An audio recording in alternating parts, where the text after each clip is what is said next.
porque estamos hablando de que justamente se va al este y al irse al este, uno entra en el territorio salvaje. Entonces, al entrar en la mente humana, la parte salvaje de la mente humana es el inconsciente colectivo, y este laberinto de inconsciente colectivo, nota a pie de página, pueden ustedes asomarse a la novela de Robert Holstock, que se llama Bosque Mitago, que explora esto de una manera poética y bellísima, extraordinaria, Bosque Mitago de Robert Holstock. Regreso entonces a decir que en este bosque, es el laberinto del inconsciente, es también donde está la presencia de cómo fue el mundo de antaño. Recuérdese las palabras de Elrond cuando se dice que en los días antiguos una ardilla podía ir desde el bosque de Fangorn hasta el bosque viejo sin tocar suelo. Es decir, cuando se habla de la gloria de la antigüedad, la gran gloria de la antigüedad es sobre todo el mundo bosque. Beleriand, lo que fue Tierra Media, todo esto, un bosque inmenso. Una gloria del pasado que va a tener a los elfos en lo que fue. Y tal es el amor y la necesidad de los elfos a preservar lo que fue, que eso es lo que los lleva a tropezar con los anillos élficos, porque obviamente unas personas que viven muchísimos miles de años tienen preferencia por una parte de esos miles de años que termina siendo el pasado, y en ese pasado necesitan casi de una manera anticuaria, dice Tolkien, recordar y guardar el pasado, y entonces los anillos élficos van a guardar en los puertos, en Rivendell y en los Lorien, esos bolsillos del Beleriand que fue, y ese amor tan profundo a ese pase, el anillo único, viene la destrucción de sus tres bolsillos también, y entonces lo dicen, la victoria, pase lo que pase, será triste para los elfos. Pero de ese bosque que fue la antigüedad, tenemos un bolsillo chiquitito, que es bosque cerrado. Bosque cerrado, perdón, bosque viejo. Bosque viejo. Entonces, tenemos en Bosque Viejo un pequeño saborcito de lo que pudo haber sido el mundo antiguo. Y entonces, miren ustedes, viajando hacia el este, y ocurre lo mismo con Bilbo. Bilbo, cuando viaja hacia el este, viaja a las tierras salvajes, incluso.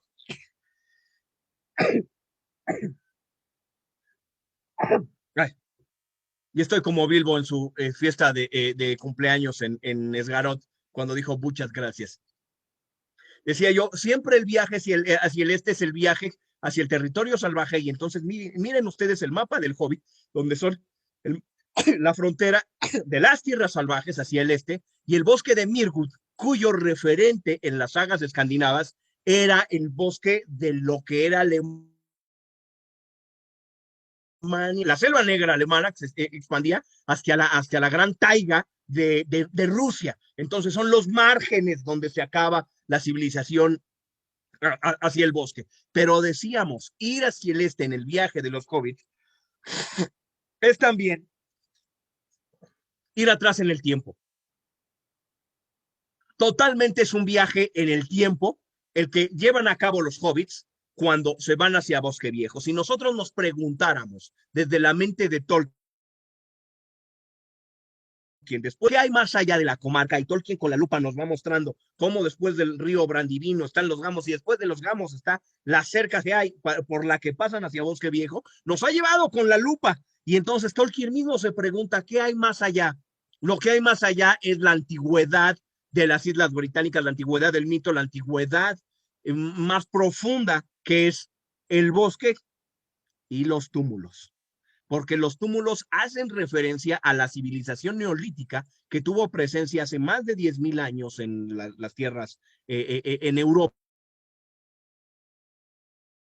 Los que levantaron los menhires, le hace entre ellos Stonehenge. Piensen ustedes que fueron miles de personas que durante miles de años, estuvieron con un solo proyecto. O sea, Stonehenge es un proyecto megalítico que requiere que generación tras generación digan, hijo, tú vas a seguir adelante con esa construcción. Además, una civilización megalítica probablemente también matriarcal. Eso nos lleva hacia otros temas. El punto central es que, por supuesto, las piedras erguidas. Eran un tema repleto de folclore, de magia y de druidas para el siglo XIX, y Tolkien no los va a dejar de lado. Y están indisolubles el contraste del bosque con las quebradas de túmulos, las barrows. Incluso el nombre es antiguo, profundo, simple, barrow, del túmulo, las tumbas de los reyes y las piedras erguidas. Entonces, decíamos, cruzan por el umbral que Merry les guía hacia el interior de Bosque Viejo. ¿Y qué hallamos en Bosque Viejo? Es el rencor de los árboles. Porque, piensen ustedes, a los hobbits los vienen persiguiendo los jinetes viejos desde Bolsón Cerrado. Pero hablando formalmente, los hobbits no han luchado contra los jinetes negros. Los hobbits no han tenido que liárselas todavía contra el peligro directo de los jinetes negros. Los jinetes negros son una amenaza que no para, que no para, que no para y que viene detrás de ellos, la amenaza de los jinetes negros. Pero si nos ponemos muy formales, los hobbits se encuentran con un peligro mortal de frente y de cerca al que tienen que enfrentar con sus manos. Es un árbol. Es, por supuesto, de Old Man Willow, el viejo árbol que está en el borde del río, del Withywindle. Y ese árbol, ¿qué nos dice? Primero, no es cualquier árbol, es un sauce. Y el sauce, en la tradición ancestral, incluso en los pardos celtas, galeses, el pardás, en el lenguaje secreto también es uno de estos símbolos, el sauce. El sauce es al que se le llama normalmente el árbol de la bruja. No es casual que en Pocahontas haya una viejita que está allí entre las ramas de los sauces. El willow, decíamos, es un árbol que crece muy cerca de los cuerpos de agua, muy cerca de los cuerpos de agua que en algún momento de la Europa ancestral, esos cuerpos de agua pudieron llevar a cuerpos de agua con poca salida a los ríos o a que se drenara y entonces que se anegaran. Entonces los cuerpos anegados de agua que nos generan los pantanos van a quedar en el inconsciente colectivo de las leyendas primordiales europeas como el lugar de la muerte, en cierto sentido simbólico como el fin del mundo. Baba Yaga, la más terrible de todas las brujas, la que tiene una cabaña con patas de gallina en el folclore ruso, su cabaña mira hacia el norte y cuenta Vladimir Polprov que mira hacia el norte porque mira al invierno y porque mira a la muerte. Este pantano donde también en el Beowulf, cuando Beowulf va a buscar, y los mató a muchos en el salón de Hroroth, se encuentra también con un Mirk, ¿no? Un pantano, unas aguas anegadas y podridas, que es este símbolo. Entonces, estos árboles que crecen cerca de los cuerpos de agua estancados se convierten en el inconsciente colectivo en el árbol de peligro, el árbol de Baba Yaga, el árbol de la bruja, el sauce. Y es un sauce el que está en el borde del río, un sauce además que tiene poderes mágicos declarados justamente a los hobbits para que se queden adormilados. Pero mientras los hobbits se quedan adormilados y mientras Pippin va a quedar atrapado, una vez más otro índice de parte de Tolkien, porque aquel hobbit que queda atrapado por el árbol enojado, el Old Man Willow, es también uno de los hobbits que va a verse envuelto en otro momento donde los árboles son protagonistas. Y me refiero, por supuesto, al bosque de Fangor, y me refiero, por supuesto, a Merry y a Pippin frente a Bárbol. No son cualquiera los hobbits que están allí. Hay una liga entre este momento y el que tenemos que saber es, y preguntarnos es, ¿por qué está enojado el viejo árbol? ¿Por qué este árbol es un peligro? ¿Por qué está amargo? Está amargo porque a Tolkien le queda claro, mirando el mundo del siglo XIX pastoral y bucólico que conoció en Sarhol, que cómo la revolución industrial y el mundo contemporáneo está destruyendo la naturaleza sin el menor cuidado alguno. Y eso le duele. Quienes han leído su biografía saben muy bien que un día a su amigo y que le duele muchísimo que lo hayan cortado solo por cortarlo, que es el mismo llanto que tiene Sam cuando en el saneamiento de la comarca se encuentra con que tiraron el árbol de la fiesta solo y únicamente porque podían. A Tolkien, gran amante de la naturaleza, le duelen los árboles, los animales, les contaba yo el otro día que no lastima animales si puede Tolkien evitarlo, y son siempre los animales muy capaces y muy astutos, incluso algunas aves de las que desconfía también les atribuye, sino desconfían los mira, son algunos agentes, y son agentes de Saruman no porque sirvieran directamente a él, sino porque el tonto bueno, perdón que me disculpe el Istari, ¿no? Radagast, me imagino que habría estado haciendo cosas importantes ahí en Rosgobel con los animales, pero como había quedado justamente desde Rosgobel ayudar este otro mago, Radagast, a Saruman, entonces puso a los animales a la ayuda de Saruman, y ahora hay que cuidarse también de los pájaros que encontramos en el cielo, la compañía del anillo, quiero decir. Este profundo amor e indignación de Tolkien hacia los árboles, hacia los seres que nos dan todo. En ADN no estamos lejos de los árboles. Los árboles y los seres humanos, o todos los mamíferos, pues los seres humanos y los árboles evolucionamos al mismo tiempo, venimos de un solo lugar y no cabe duda que los árboles son una de las mejores cosas que existen en este planeta. No molestan a nadie, nos dan oxígeno, nos dan humedad, nos dan lluvia, nos dan todo. Los árboles nos dan todo y nosotros les quitamos todo. Incluso hay un cuento muy cruel y muy doloroso del doctor Zeus, que se llama al árbol. Bueno, ese dolor y esa profunda indignación la podemos también nosotros ver en el mito de Yavanna y Auli, cuando le dice Yavanna, tú hiciste a los enanos y los hiciste sin contarme. Nada más, vean el problema en donde se mete uno como esposo, si no consulta las decisiones importantes con su mujer. Y los que me están escuchando, saben que no es poca cosa. Y le dice, y como hiciste eso sin contarme, entonces, o sea, no me involucraste.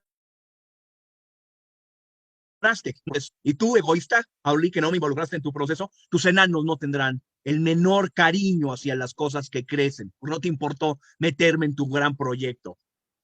Y como no tienen el menor cariño, necesitarán alimentar sus fuegos. Y esos fuegos los alimentarán de los árboles. Y tus enanos destruirán mis árboles. Pero, ¿sabes qué? Esto no se va a quedar aquí, porque ahí vienen, y para esto están los pastores de los árboles. Y los venganza, la gran protección de la naturaleza, la gran venganza como disfrutamos mucho en la derrota de Orthanc y de Saruman en manos de los Ents. Y aunque yo sé que por supuesto las películas no son del gusto de muchos, yo las amé, pero aún los que no les gusten las películas no podrán negar que el corazón se les llena de gozo cuando llegan los Ents a destruir Orthanc, y podemos verlo de cerca y detalle, y ver incluso al pinito cómo se apaga el fuego. Ya nos dolía que le hubieran prendido fuego. Decíamos entonces, el odio que tiene el viejo Sauce, no es porque sea malo, ñaca, ñaca, jaja, cacle, cacle, nada. En el Señor de los Anillos ni en el Silmarillion es malo porque sí. Nada nació siendo malo. Melkor era un Ainur y él tenía posibilidad de hacer otra cosa. Él se corrompió. Sauron también perdón, era un maya, Melkor, y luego Sauron, que era un Ainur, él también era ahí, incluso miren, va a tomar clases con Auli de Forja, y va y se corrompe. Saruman, otro que tomó clases con Auli, va y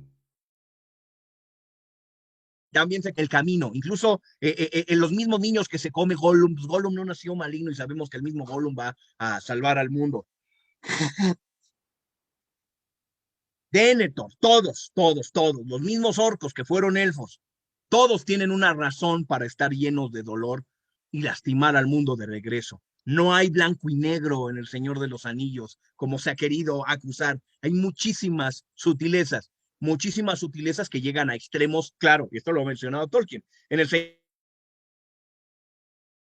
de los Anillos, que se alcanzan de luz y sombra a través de estos matices y estos puntos dramáticos de luz y sombra, digamos, Sauron y lo élfico, son parte simbólica de contar esto a través de símbolos que generan las leyendas en un camino que solo puede contarse en matices. Volvemos entonces al viejo árbol amargo, porque es amargo y es gandalla y no le importa nada y agarra a Pippin y si puede lo hubiera hecho bolita,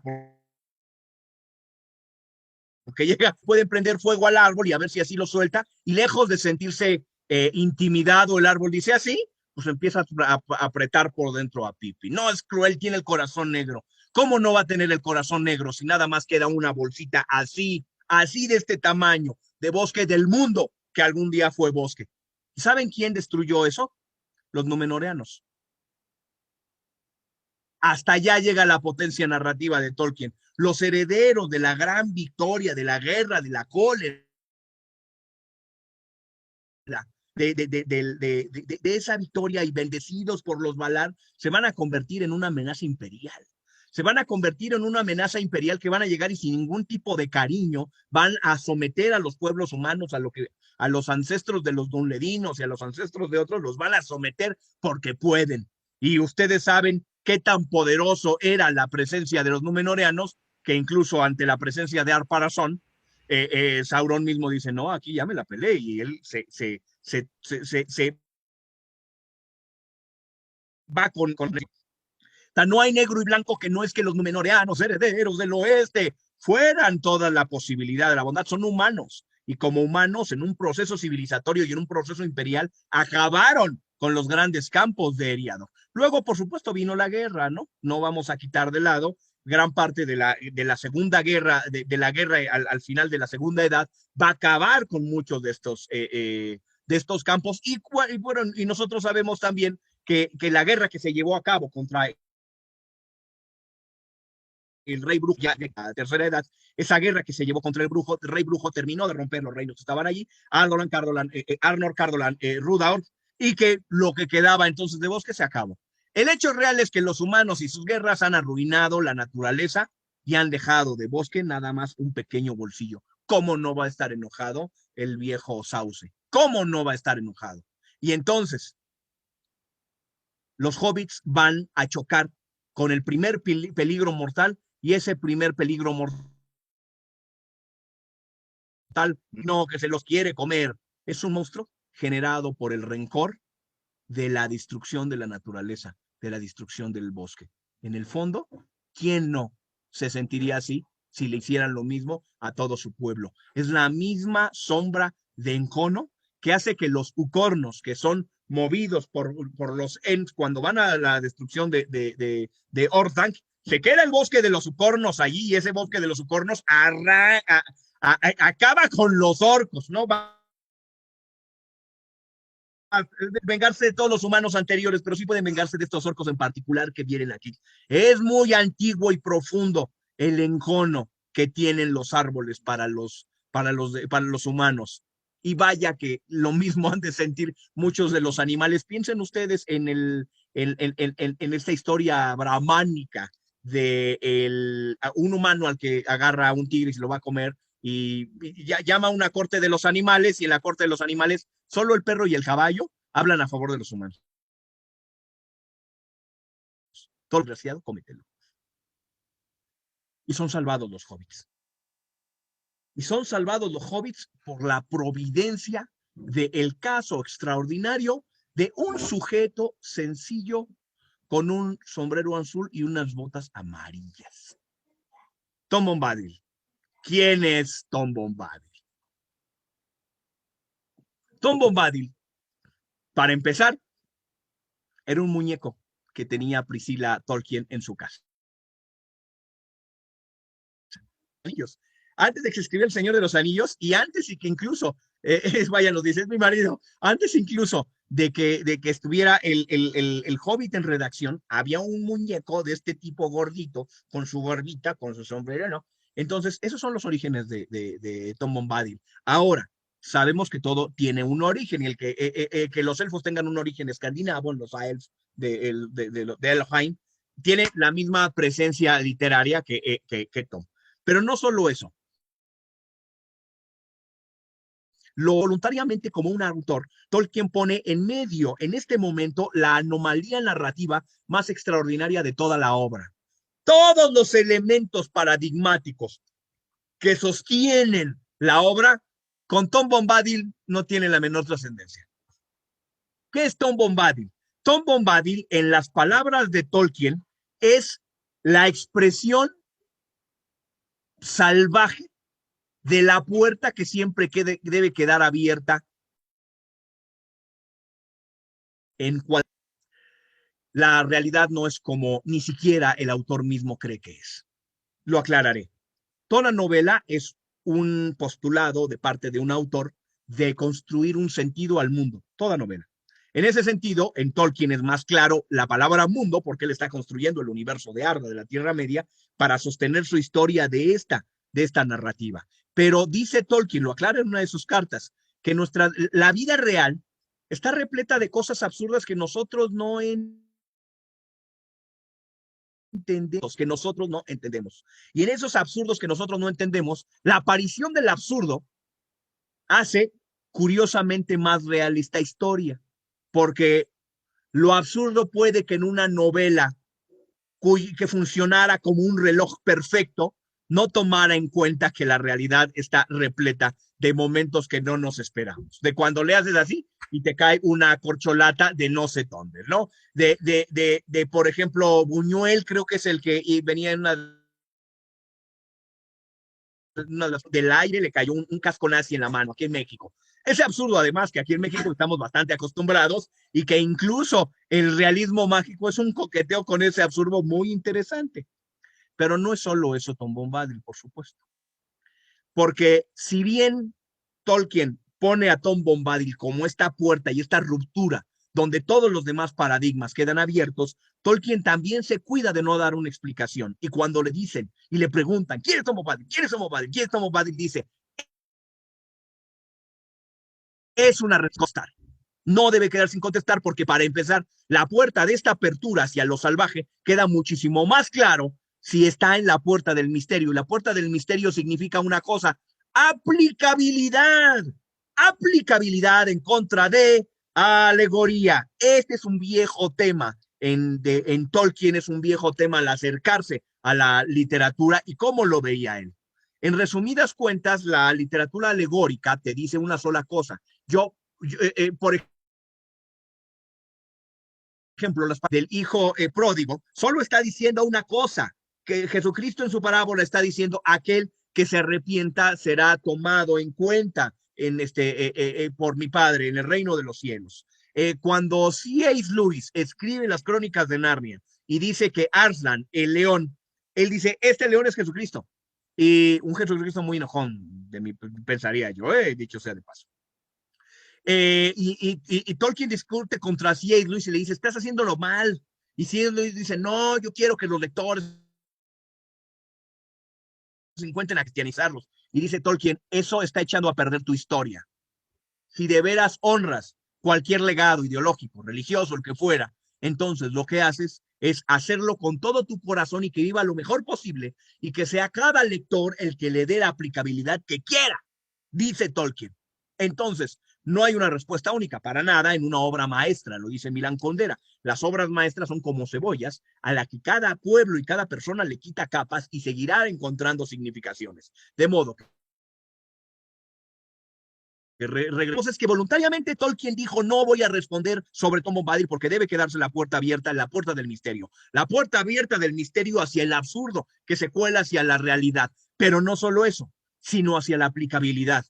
Y cuando hablamos de aplicabilidad, dando por sentado que Tom Bombadil entonces es esta carta salvaje de la que nunca se debe incluso decir una cosa rígida, yo diré que en aplicabilidad, sabiendo que es cercano, pero es una lectura muy personal, yo me sumo con aquellos que piensan que Tom Bombadil puede ser el mismísimo Ilúvatar el Eru viviendo entre los mortales.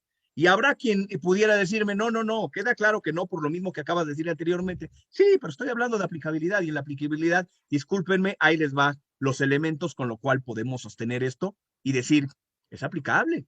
Y el gran maestro dijo, es aplicable. Primero, habíamos dicho que Tom Bombadil era un muñequito que tenía Tom Bombadil, es el personaje de unos poemas narrativos que escribe Tolkien alrededor de 1933, antes del Hobbit, y donde Tom Bombadil tiene algunas aventuras, y son algunas aventuras medio ridículas, medio divertidas. Y en una de esas aventuras se encuentra a un tejón, y en una de esas aventuras se encuentra a la Dama del Río, y a la Dama del Río la hace su esposa, y en una de esas aventuras, que se llaman, por supuesto, pueden verlos ustedes en la antología de las aventuras de Tom Bombadil, y en una de esas termina con el campesino Hobbit Magot. Yo no dije que Tom Bombadil es Ilúvatar el héroe. Yo lo que dije, respondo la pregunta de Aisling, que nos dice, yo lo que dije es que lo que sabemos de Tom es que Tom no debe tener una respuesta. Estoy diciendo que como una perspectiva personal, muy personal, les diré dónde en mi aplicabilidad si cabe Ilúvatar el héroe. Lectura muy personal. Continúo. Entonces, cuando escribe los poemas todavía no tienen más contexto que esto, pero cuando Tolkien ya está explorando los reinos y sabe que de la comarca se pasa a una región salvaje, dice, es el momento en donde va a llegar, donde ahora sí tiene lugar este personaje extraño llamado Tom Bombadil. Y entonces mete a este personaje extraño Tom Bombadil, respetando todo lo que puso en las aventuras, en esos versos, y primordialmente en dos elementos. Uno, Maggot sabe que Tom Bombadil está allí, y Tom Bombadil habla de Maggot. En sitios por ahí perdidos, se convierte en canon ya en el encuentro de Tom con Frodo. El segundo elemento, por supuesto, es Valla de Oro. Pero entonces, cuando nos acercamos a Valla de Oro y nos acercamos a las aventuras de Tom Bombadil, ya que encontramos que es canon los versos que estuvieron por allí, al acercarnos nosotros a la introducción de las aventuras de Tom Bombadil, se dice que esos versos son junto con otros, como el poema del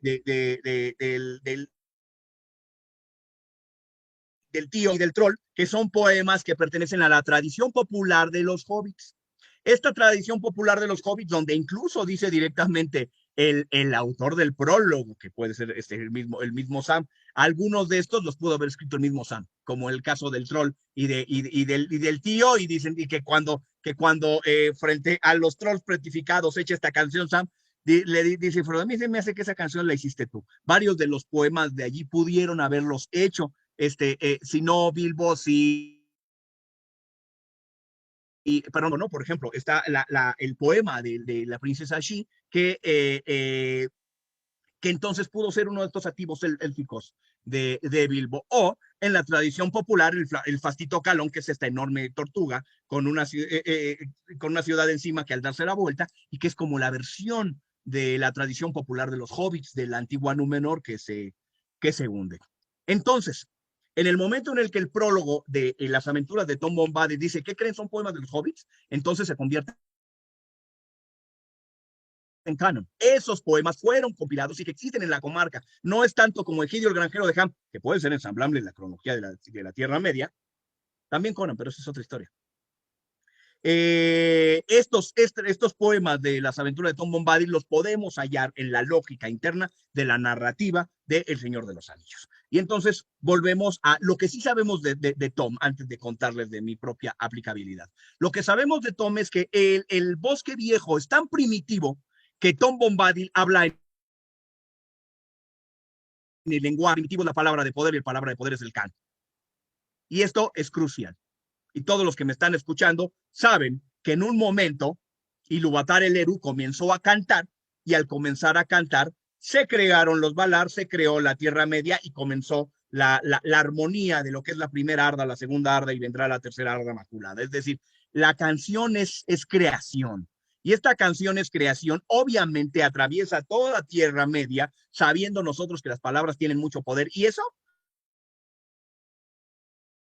nos llevaría a hablarlo. No entraré, por tanto, mucho en hablar de la palabra de poder. Pero cuando Sam está desesperado sin encontrar a Frodo en la Torre de Gorgor, se pone a cantar en élfico y le responde Frodo desde la trampilla desde el otro lado. Y que llegaran cantando los elfos también, Olberet, Hiltoniel, hace que los jinetes negros se vayan. Y no pronuncies a Mordor, le dice Aragorn, a Frodo cuando están en el fuego antes de que los ataque el rey brujo, y cuando los ataque el rey brujo y dice, se va de regreso también el rey brujo. Sabemos entonces del poder de la palabra. Y sabiendo entonces del poder de la palabra, nos encontramos con un ser cuyo diálogo normal es canto. Y este diálogo normal que es canto no es cualquier cosa. Su posibilidad de alterar la naturaleza a través del canto es tal que llega y le dice al viejo sauce, oye, regresa, bebe agua, come tierra, suelta estos amigos. Sobre la realidad a través del canto es tal que, bueno, no solamente se ganó el corazón de Valla de Oro, sino que él llega al segundo día que se encuentra Frodo y los demás en su casa, llega con la lluvia y viene cantando Tom, moviendo las manos, evitando que la lluvia lo moje, por el poder de su canto. Por el poder de su canto se altera la naturaleza. Esa es casi la definición de magia en todo lo que hará luego en algún momento Gandalf o Galadriel, lo cual sabemos entonces que estamos ante este ente primordial. Este ente primordial que además ha ganado el corazón de una entidad que nosotros de inmediato vemos la belleza de Valla de Oro y sabemos algo, no es hobbit y no es humana. Desde el primer momento en el que entramos. Y bueno, y Tom voluntariamente no es nada en este sentido. No es humano, no es enano, está un poquito más alto que los enanos, no es hobbit. Entonces, él queda en proporciones en tamaño y en circunstancias. Entonces, si le quiero ni madre de ninguna de esas cosas, ¿no? Tom es Tom, punto. Un Tom Bombadil decíamos nosotros que está casado con Valla de Oro, y lo que sabemos nosotros de Valla de Oro cuando entramos a la casa con Frodo, con Sam, con Merry y Pippin, es que ella está rodeada de unas tinas de agua donde flotan nenúfares y algunas flores, y que tiene un vestido verde como el de los lirios de agua y dorados como las flores, e incluso un ropaje que parecen escamas como de pez. Y los zapatos parecen como en escarpines de cota de malla, de pez. Es decir, desde el principio nos queda claro que estamos ante lo que nosotros podríamos llamar de una manera muy general una dama de poder, un hada. Un hada, pero no cualquier hada, un hada que tiene una atribución acuática y que además de tener una atribución acuática, teniendo el cabello dorado, en realidad nos acerca a la imagen de la Werraget Anuin. La Huerraguera Nuin es en la realeza, digamos, la Nereida. La Nereida que en unas temporadas es muy bella y en otras temporadas, ya sea el invierno, se convierte en la bruja que te agarra, que te ahoga y te come, y la bruja dientes verdes, una merro. Entonces, esta Huerraguet Anuin o una merro en la mitología céltica galesa son rubias, son damas de agua y son una especie de hada. Evidentemente es la potencia mítica y simbólica que está detrás de Valla de Oro. Y ahora que atinamos a decir que probablemente era una Ainu, ¿no?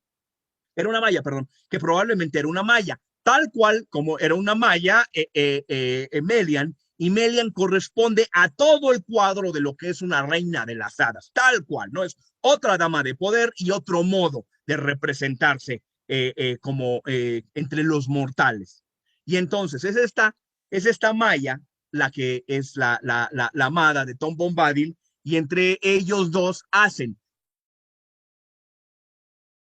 que si el fue el mundo en tiempos ancestrales previos al regreso de los elfos del oeste, e incluso más, previo a los despertar de los 122 elfos en la laguna de Cuivinian en el este. Porque Iarnur es también el nombre, Eogar, perdón, el nombre de Tom, que significa el más viejo, que no tiene padre. Entonces, probablemente, él ya estaba ahí en este bolsillo de Tierra Media, de esta Beleriand, de este mundo primordial, donde él habla, por supuesto, el lenguaje ancestral. Y este lenguaje ancestral, por supuesto, es el canto. Todo esto lo sabemos y todo esto no merece más explicación que, como dice Tolkien, ninguna debe tener. Ahora, atreviéndome a la aplicabilidad, el que no tiene padre.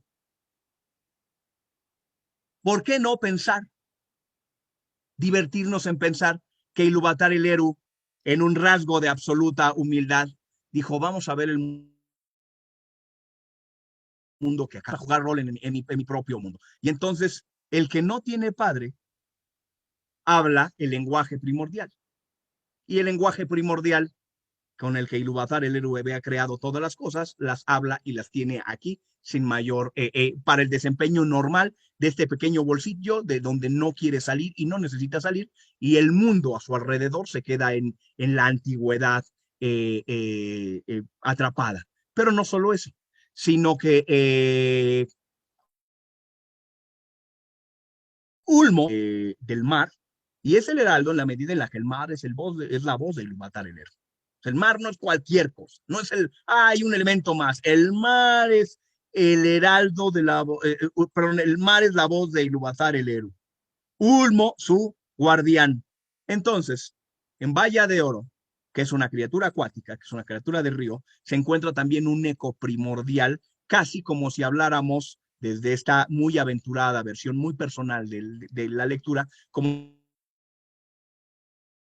si hablara Cutli y Seotl, es decir, el principio masculino y el principio femenino de la cosmogonía del mundo mexica, tolteca y mexica.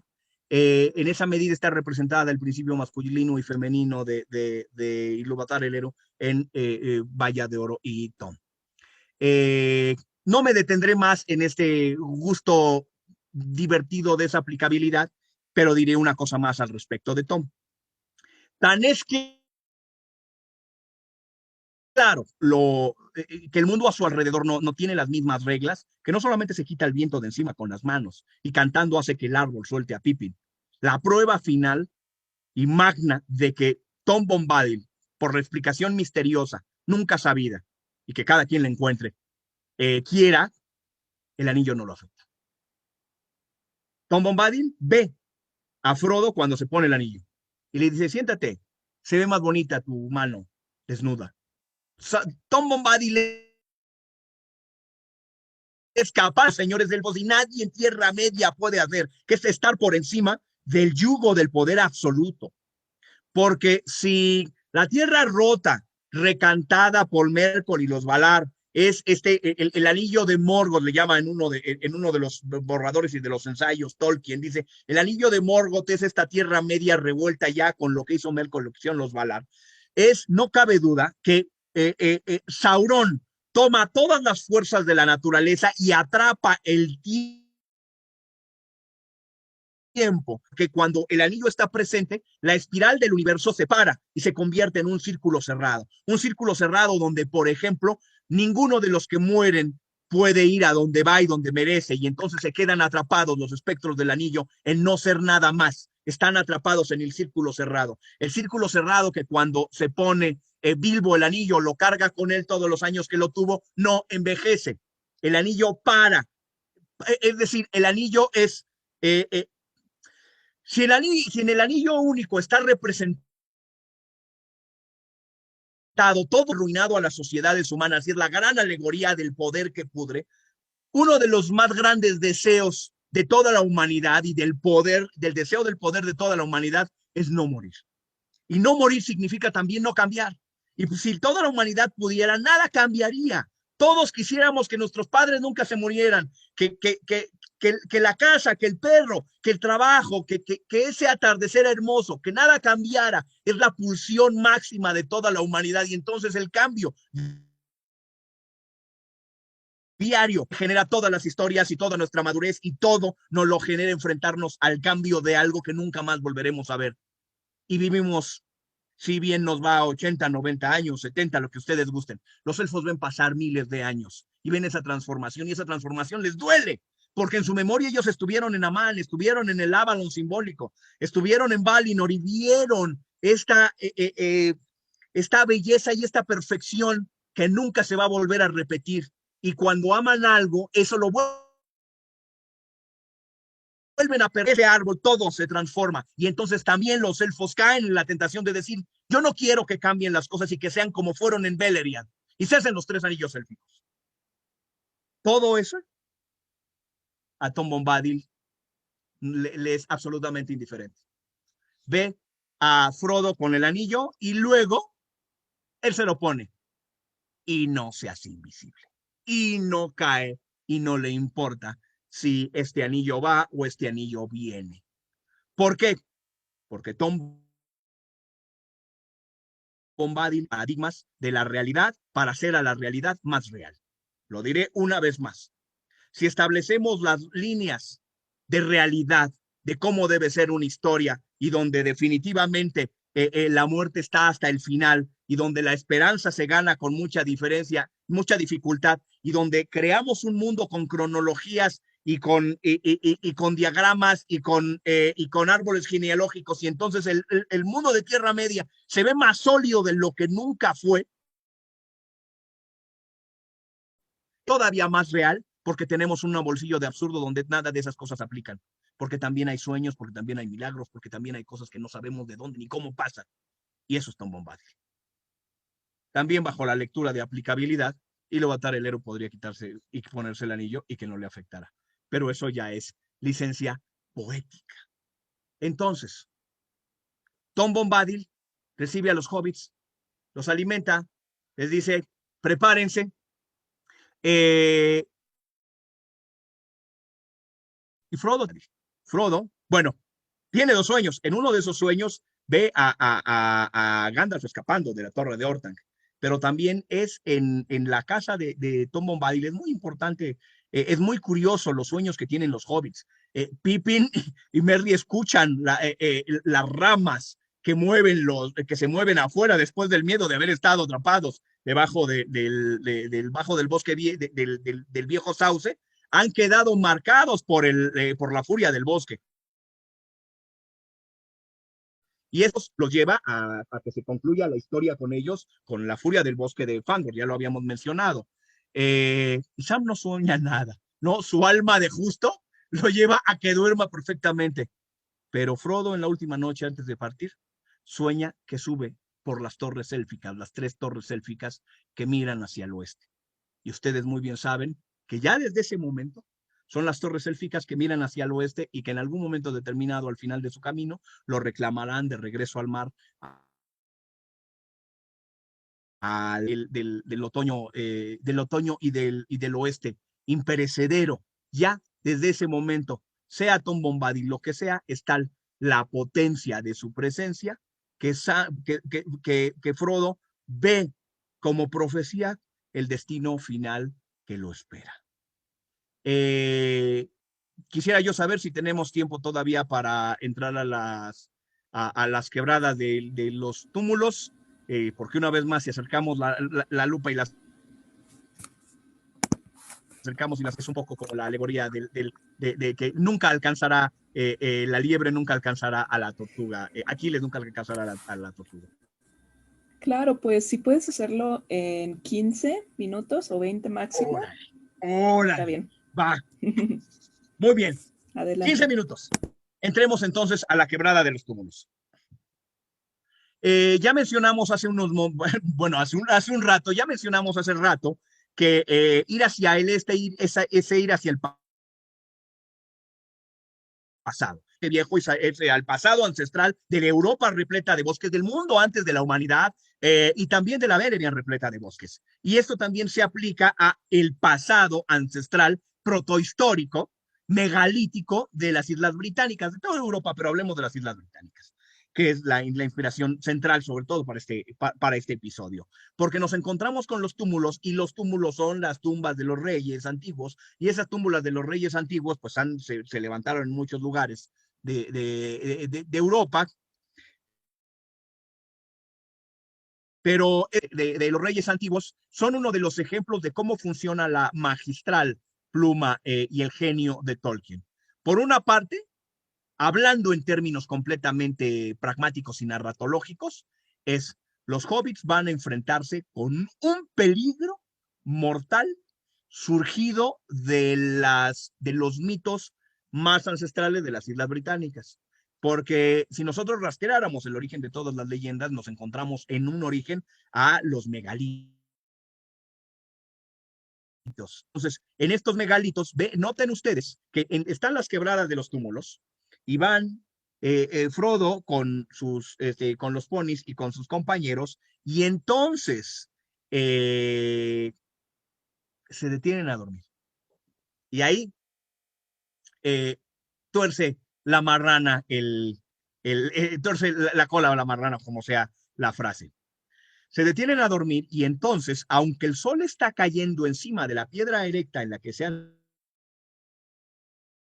detenido, y nosotros sabemos a toro pasado que Tierra Media está repleta de no muertos. Los Ringwraiths, los espectros del anillo, los Nazgûl son un tipo de espectro. Luego está el ejército de los muertos de la piedra de Derac. Es decir, hay muchísimos elementos de no muertos y lamentablemente aquí también.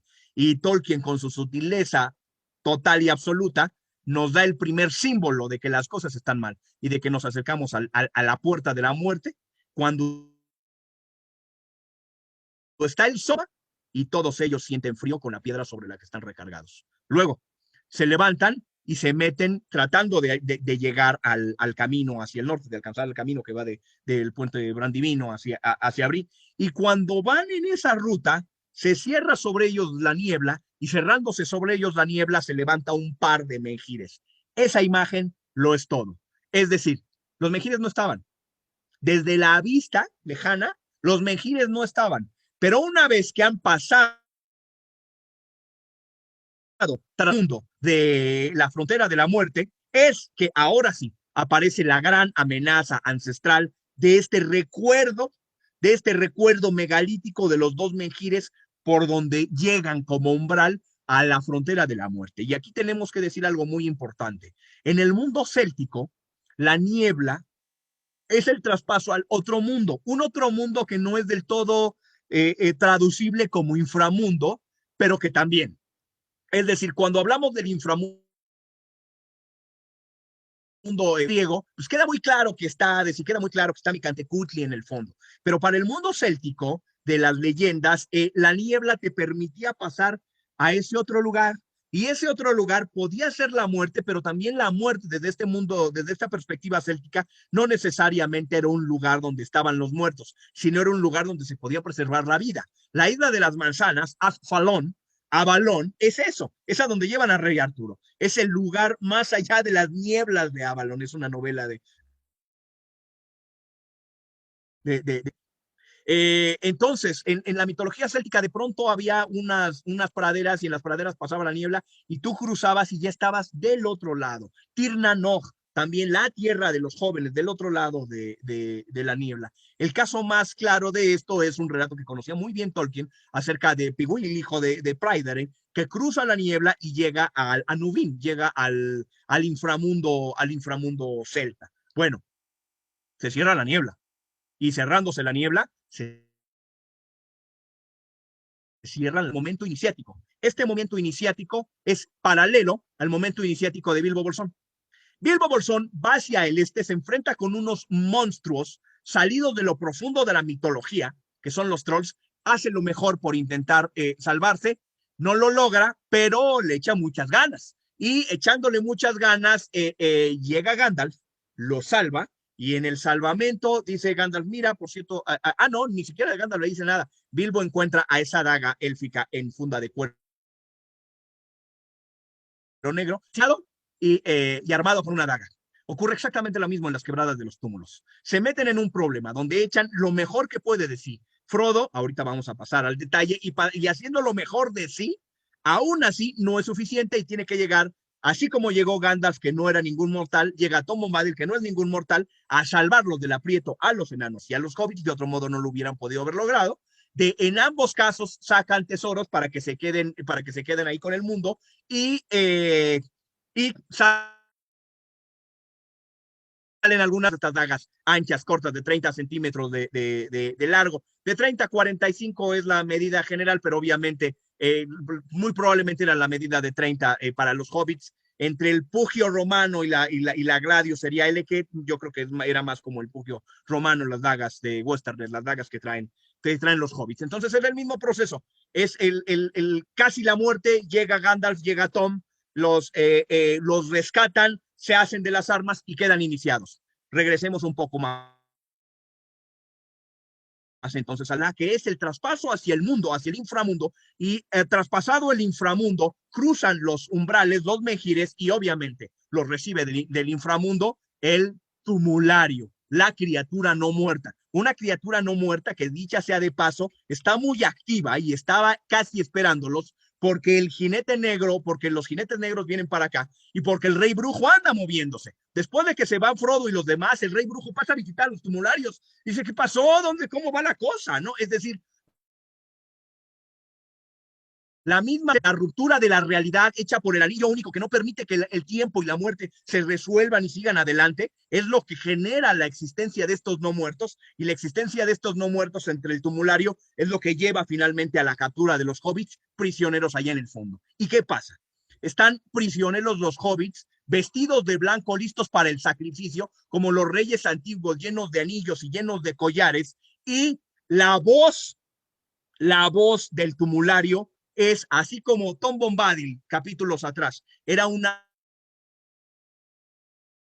palabra la que está llevando al encantamiento para procurar la muerte. Recuérdese el enfrentamiento de cantos entre Finrod Finlagun y entre Sauron, justamente en Tol Sirion y en Beleriand. Entonces, hay un enfrentamiento de poder, de canto de poder, para llevar hacia la sombra, y Frodo se ve en la tentación de ponerle el anillo y escaparse, y hasta piensa, ni Bilbo, ni Gandalf, ni ninguno de ellos podrían reclamarlo. Lo que hace es cruzar el umbral del héroe. El héroe es en todas las mitologías aquella que presentar, salvar a los demás. Es lo mismo que hace Bilbo. Bilbo no tenía ninguna necesidad, ya que vio a los trolls, de haber intentado meterse, pero va y se mete con los trolls tratando de ayudar a los enanos que están cayendo uno tras otro cautivos. Y es lo mismo que hace Frodo cuando da el brinco y se transforma en este momento de iniciación en un héroe, porque además las iniciaciones de casi todos los pueblos de la antigüedad es sumergirte hacia la muerte para que salgas renovado. Las iniciaciones de la bruja que mira hacia el norte para que murieras como niño y salieras como hombre. Estas iniciaciones que están en el mito del dragón, donde el dragón te come y al comerte dentro está el conocimiento, y entonces sales de allí. Antes era una serpiente que estaba en una caverna, luego la serpiente de la caverna y la persona que es devorada, el dragón te devora y adentro hay conocimiento y sales renovado. Para la Edad Media esto se ha transformado en que el que te devora es uno y el que te saca es otro, el caballero, ¿no? Y el conocimiento y la dama de por medio y el tesoro,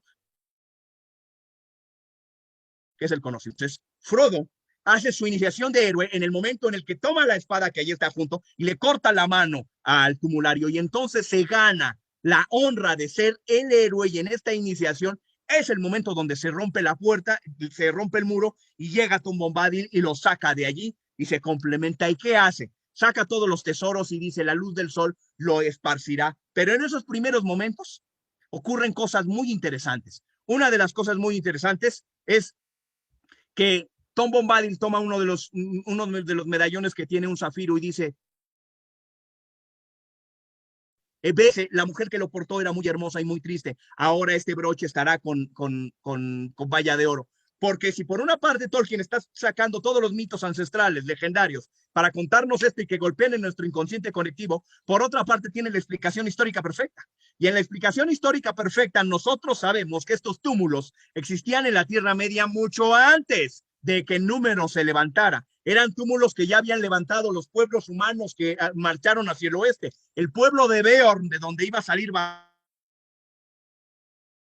Baragio, por aquí, ellos levantaron los primeros túmulos. Y luego estos túmulos se iban a ir alimentando de los demás muertos. De entre los demás muertos, el último, el príncipe de Cardolar, bien muerto en 1975, me parece, la tercera edad. El príncipe de Cardolar también fue muerto y asesinado por el rey brujo, precisamente por el rey brujo.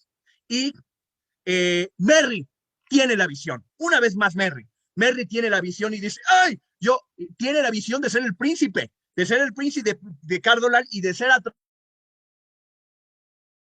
atravesado, entonces alcanzado en este momento por este vínculo con los numenoreanos, con los herederos de los numenoreanos, con los enemigos del rey brujo, Y este Merry que vio la visión es el mismo Merry que va a apuñalar al Rey Brujo, al gran enemigo de Carloland, y lo va a derrotar. Y cuando salen las dagas del oeste, estos Seket que les decía, estas dagas anchas de doble filo en las vainas negras, y estas dagas no son azar, estas dagas que fueron forjadas por los enemigos del Rey Brujo. Y piensa el momento sutil del ataque de los Nazgûl a Amonsul. La próxima sesión se la dedicaremos a Amonsul, pero piensen ustedes que en el momento en el que Frodo se pone el anillo y que el Rey Brujo lo ataca, el Rey Brujo está absolutamente desconcertado, lo cuenta Tolkien con mucha claridad en una carta. El Rey Brujo está diciendo, ¿por qué el anillo lo tiene ese chavito y no lo tiene este Montaraz, que evidentemente tiene más poder? ¿Por qué? Y luego ese chiquito saca una daga que fue forjada para destruir. El Rey Brujo con la espada, porque trae espada y daga, con la espada se quita la daga, pero si esa daga de Frodo se la clava el Rey Brujo en el pie, lo mata, como va a ser Merry. Le quita la estocada, y el Rey Brujo está pensando, ¿quién es este tipo chiquitito que además tiene una daga de mis enemigos ancestrales y que estuvo así de matarme? Bueno, de no matarme, de acabar conmigo, ¿no? Cuando el Rey Brujo le aparta la daga. Y mientras está apuñalando el Rey Brujo a Frodo, que Vada le dio en el hombro, Frodo dice, el Beret Hiltoniel, y entonces el mismo Rey Brujo dice, este tipo además está aliado con los elfos de la antigüedad, estoy metido en un aprieto. El mismo Rey Brujo está metido en un aprieto, no solamente Frodo. Y todo eso, seguramente en ese momento, mientras el Rey Brujo le apartaba la daga, dijo, ¿cómo las dagas de mis enemigos llegaron a las manos de este hobbit? Porque para eso debieron haber pasado por los túmulos. Y nadie se salva de los tumularios. Y eso también saca de sus casillas y llena de miedo Rey Brujo. Próximamente el Rey Brujo y ya el regreso a la llegada a Rivendell. Queremos y esperamos. Excelente, muchísimas gracias, Medardo. Fue una plática súper enriquecedora, de verdad aprendí muchísimo y estoy seguro de que todos los demás que están aquí lo disfrutaron. Una disculpa de nuevo por los inconvenientes técnicos. Voy a subir esta segunda parte del video a nuestras redes sociales de The Angry Library una vez que se termine de descargar, y ahí podrán verla. Y estamos hablando para programar la siguiente sesión entonces. Muchísimas gracias y que tengan un bonito sábado. Hasta luego. Hasta Nos luego. vemos. Muchísimas gracias por acompañarnos. Hasta luego. A ustedes. Hasta luego. Marcelis, Aileen, Vaya, Uri y Raper y todos los que nos acompañan. Hasta luego.